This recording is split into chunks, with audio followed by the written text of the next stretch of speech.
जय जय श्री राधे। हरे कृष्ण।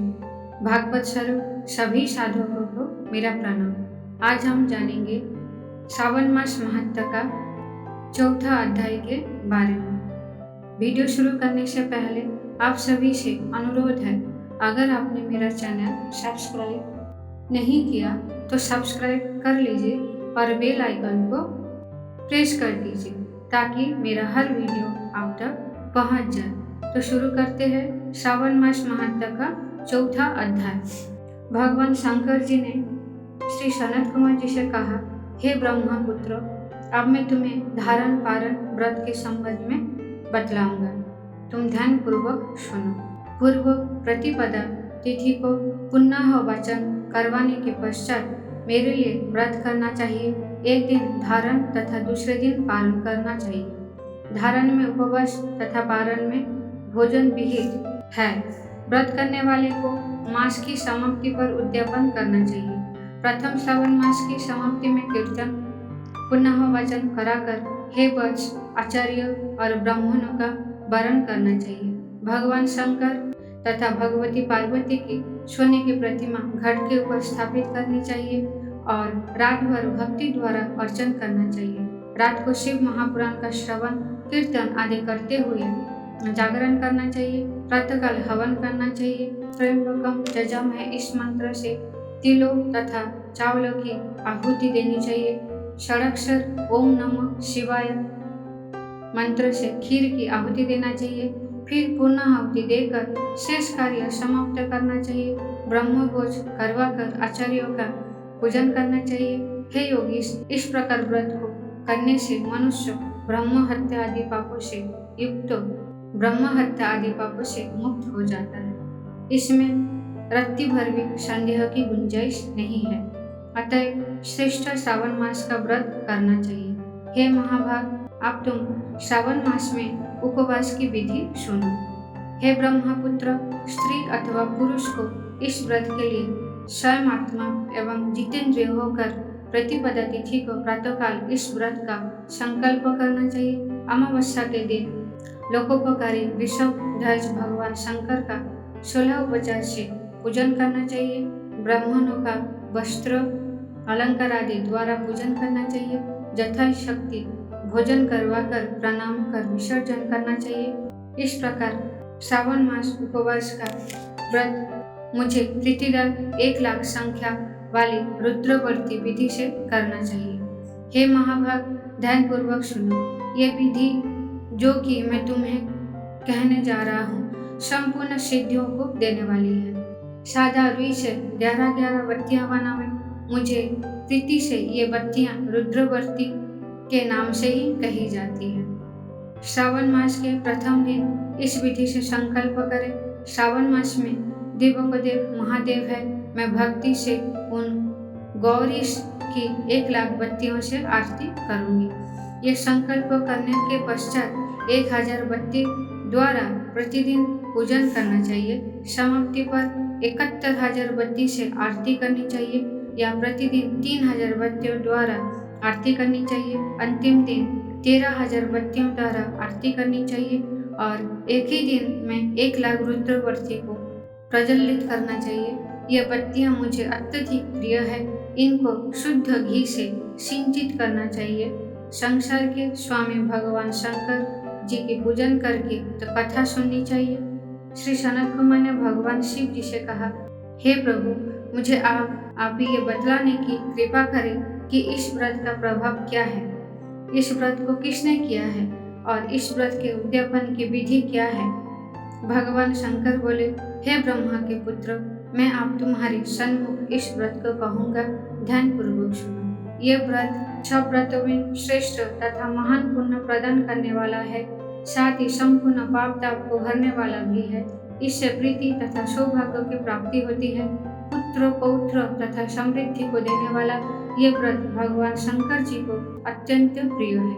इससे उत्तम शिवलोक की प्राप्ति होती है। सत्य तो यह है कि तीनों लोकों में रुद्रवर्ती जैसा दूसरा कोई भी व्रत नहीं है। इसके संबंध में अब मैं एक पुरातन कथा कहूँगा। क्षिप्रा नदी के सुंदर तट पर रमणीय उज्जैनी नाम की एक पुरी है।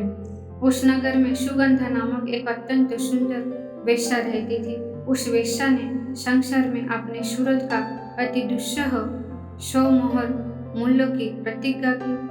उसने युवा पुरुष तथा ब्राह्मण कुमारों का धर्म भ्रष्ट किया, बार बार बहुत से राजाओं तथा राजकुमारों को बिगाड़ा, उनके भूषण आदि छीनकर उनको बुरी तरह से अपमानित करके अपने घर से निकाल दिया।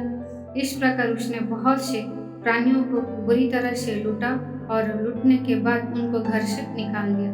अब वो बेचारी शर्म के मारे किसी को अपना मुंह तक ना दिखा सकते थे। उसके नाम के अनुसार उसके शरीर की सुगंध एक कोस तक जाती थी। उसके रूप की चारों ओर चर्चा थी। गायन विद्या से संबंधित वो 6 राग तथा 36 रागिनियों में पूर्णतः दक्ष थी। नित्य वो रंभा आदि देवांगनाओं से भी अच्छा जानती थी कि हथिनी और हंस की चाल को भी मात करती थी।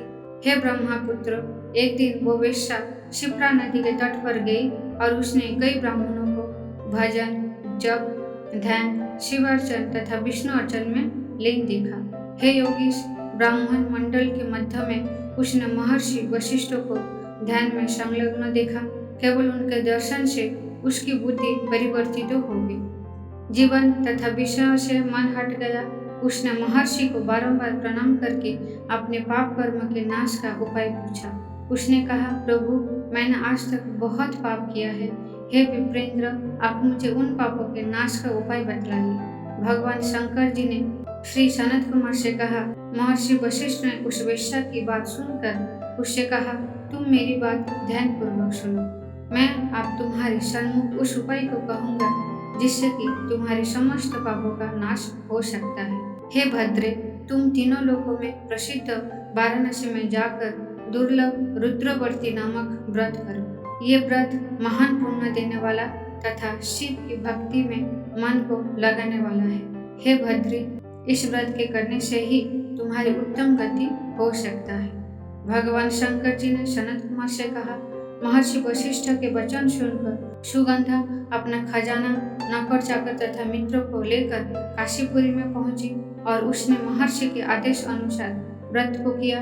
बस फिर क्या था, वो वेश्या पंचभौतिक शरीर को त्याग भगवान शंकर के शरीर में लय हो गई। जो स्त्री इस व्रत को करती है, वो जिस वस्तु की भी इच्छा करती है वो उसे अवश्य में प्राप्ति होती है।